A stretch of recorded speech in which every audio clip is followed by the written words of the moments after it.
की रानी मसूरी में उत्तराखंड के गांधी कहे जाने वाले इंद्रमणि बडोनी की जयंती को धूमधाम के साथ मनाया गया। इस मौके पर मसूरी माल रोड पर सांस्कृतिक यात्रा निकाली गई और शहीद स्थल पर सांस्कृतिक कार्यक्रम आयोजित किए गए। सरकार से बड़े स्तर पर उत्तराखंड के गांधी इंद्रमणि बडोनी की जयंती मनाए जाने की अपील की गई। उत्तराखंड राज्य आंदोलन के अग्रणी नेता और पहाड़ के गांधी के नाम से प्रसिद्ध स्वर्गीय इंद्रमणि बडोनी की 100वीं जयंती मसूरी के बडोनी चौक पर बनाई गई। मसूरी इंद्रमणि विचार मंच के पदाधिकारियों ने उत्तराखंड के गांधी बडोनी के जीवन परिचय और राज्य आंदोलन में उनकी भूमिका के बारे में विस्तार से बताया। इस मौके पर इंद्रमणि बडोनी विचार मंच के महासचिव प्रदीप भंडारी ने कहा कि अब सरकार पहाड़ के गांधी और उनके विचारों को भूलने लगी है। उनकी जयंती पर सरकार द्वारा कोई भी बड़ा कार्यक्रम आयोजित नहीं किया गया, जो दुर्भाग्यपूर्ण है। उन्होंने कहा कि बडोनी की 100वीं जयंती पर सरकार द्वारा कोई विज्ञापन भी जारी नहीं किया गया है।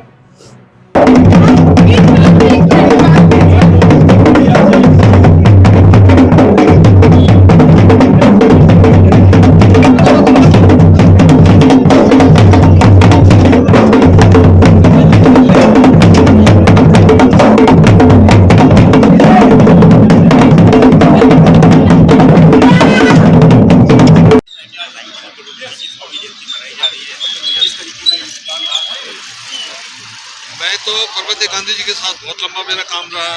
वो मुझे अपने बेटे की तरह पसंद करते थे। मैं उनके साथ जेल में भी रहा राज्य आंदोलन में। इंद्रमणि बडोनी जी का इस राज्य के लिए बहुत बड़ा योगदान है।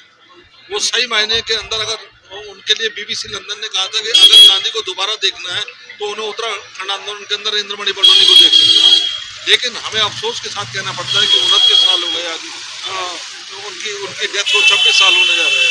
99 में उनकी डेथ हुई, लेकिन आज तक विधान भवन के अंदर पर्वतीय गांधी कहते हो, पर्वतीय गांधी इंद्रमणि बडोनी की मूर्ति तक नहीं लगाई। बीजेपी और कांग्रेस की सरकार ने इंद्रमणि बडोनी जी का जितना अपमान इन बीजेपी के कांग्रेस सरकारों ने किया वो अक्षम्य है। तो इसलिए हम कहते हैं कि उत्तराखंड के अंदर अगर किसका बहुत बड़ा योगदान है, इस राज्य को निर्णायक लड़ाई तक ले जाने का किसका योगदान है, इस राज्य को बनाने में जिनका सबसे बड़ा योगदान है, तो हमारे गांधी इंद्रमणि बडोनी जी, जिन्होंने पिछले 50 साल तक अलग दबा के रखी राज्य आंदोलन की। हमें आज गर्व है कि हमने उनके बेटे की तरह, उनके शिष्य की तरह उनके साथ जेलें भुगती, उनके साथ राज्य आंदोलन में खड़े रहे। आज हम उनको आंसू भरकर उनको याद करते हैं, उनको श्रद्धा। देखिए जी, आज हमारे पर्वतीय गांधी जिन्हें कहा गया है, जिन्हें गांधी का दर्जा दिया गया है उत्तराखंड का, जिन्होंने कि उत्तराखंड आंदोलन में अहम भूमिका निभाई, आज उनकी 100वीं पुण्यतिथि है। इसमें यहाँ पे सभी जन समुदाय के लोग, सभी संगठनों के लोग, सभी राजनीतिक दलों के लोगों ने यहाँ पर आज उनकी पुण्यतिथि पर उनको याद किया। और जिस तरीके का उनका योगदान पूरे उत्तराखंड को रहा, उत्तराखंड बनाने में रहा, आज हमने उनको अपना श्रद्धा सुमन अर्पित किए। और आज उसमें हम आगे बढ़ते हैं कि हम जो उनके बताए मार्ग है, जिस तरीके का उन्होंने संघर्ष उत्तराखंड को बनाने में किया, हम उनके साथ में हैं। आज जिस तरीके के लोग यहाँ पर सभी इकट्ठे हैं, सबकी भावनाएं हैं, क्योंकि उनका एक अलग ही एक चरित्र रहा उत्तराखंड बनाने में। जो कर्मठ और ईमानदारी से उन्होंने अपने बलिदान भी दे दिया उत्तराखंड के लिए।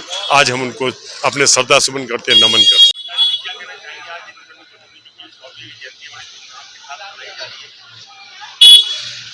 देखिए जी, आज 100वीं जयंती है पर्वतीय गांधी इंद्रमणि बडोनी जी की। और मसूरी में देखिए इतने सुंदर वातावरण में आज तो प्रकृति भी मेहरबान हो गई है। आज मसूरी में भी जो है बडोनी जी की जयंती पे यहाँ पर बर्फबारी हुई है, जिसका इंतजार था। बड़ा सुंदर मौसम है। तो ये कहीं ना कहीं जो ये पितृ हैं आज उत्तराखंड के, इनका आशीर्वाद मसूरी को और उत्तराखंड को मिल रहा है। और आज हमें बड़ी खुशी है कि गांधी जी के यहाँ पे 100वीं जयंती है। और मसूरी के लिए और उत्तराखंड के लिए इनके जो आदर्श हैं, जो इन्होंने एक सपना देखा था उत्तराखंड राज्य का, ये मसूरी क्योंकि शहीद स्थल है, यहाँ से राज्य का निर्माण शुरू हुआ है। तो निस्संदेह हम लोग एक उनके बताए हुए रास्ते पे आगे बढ़ेंगे। और हमें उम्मीद है मसूरी उत्तराखंड की जनता और यहाँ की सरकारें भी बडोनी जी की बताए हुए रास्ते पे आगे बढ़ेंगे और एक सुंदर उत्तराखंड का निर्माण करेंगे। वो आज की पीढ़ी सोच भी नहीं सकती है, लेकिन इतना जरूर है कि इंद्रमणि बडोनी की जो विचारधारा थी, उनके जो काम करने का तरीका था, उनको जो सबको साथ लेकर के चलने का जो सोच थी, उस सोच पे आज की पीढ़ी को हम सबको आगे चलने की जरूरत है। तभी हम इस उत्तराखंड का भला कर पाएंगे। तभी हम जो सपना इंद्रमणि बडोनी जी ने उत्तराखंड के लिए देखा था, उस सपने को साकार कर पाएंगे।